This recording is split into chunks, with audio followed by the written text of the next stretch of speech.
Okay, so a photon that arrives at A can come from any place on the lens. We don't know where it came from. Um, excuse me. But wherever it did come from, it's going to arrive at A with some angle theta. Okay, and so if the momentum of a photon at the point A, or the momentum of a photon period, if we assume that all these photons have the same wavelength, let's say, or we're talking about one particular photon, then its momentum is just designated by p sub gamma, gamma for the photon, and the component of its momentum along the x direction, okay, is equal to its the projection onto the x direction. So it's p gamma times sine theta. Okay, that's the component along the x direction. Now, because we can't tell where the photon came from, whenever we have a photon that arrives at A, we cannot tell again where it came from in terms of which position on the lens. Then there's an uncertainty in the x component of the photon's momentum when it gets to A, which is basically equal, because we can't tell again if it came from which position it came from, or how far from the center of the lens it came from.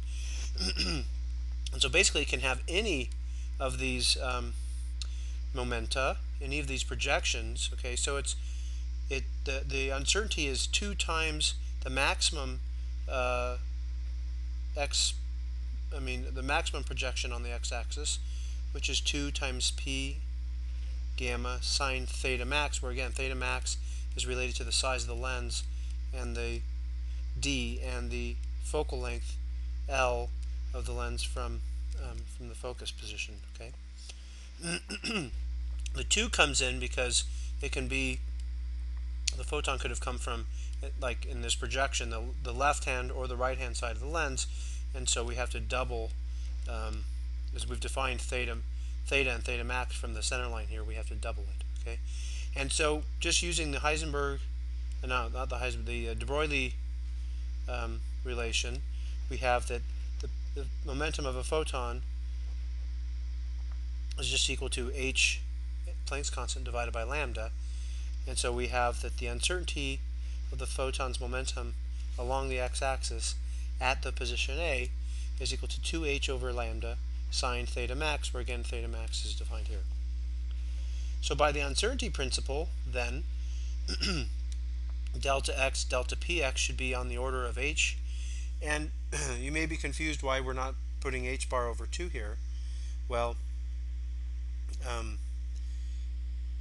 again, this is an order of magnitude estimate, but in fact, because we're just talking about one dimension here of a two-dimensional problem, that is, we're looking at the direction x, but in fact we have a plane, okay, so we have an xy plane, and and if you do it sort of properly, then h is a more appropriate value rather than h over 2 pi. Okay, this is sort of hand wavy right now. Again, we're looking for orders of magnitude.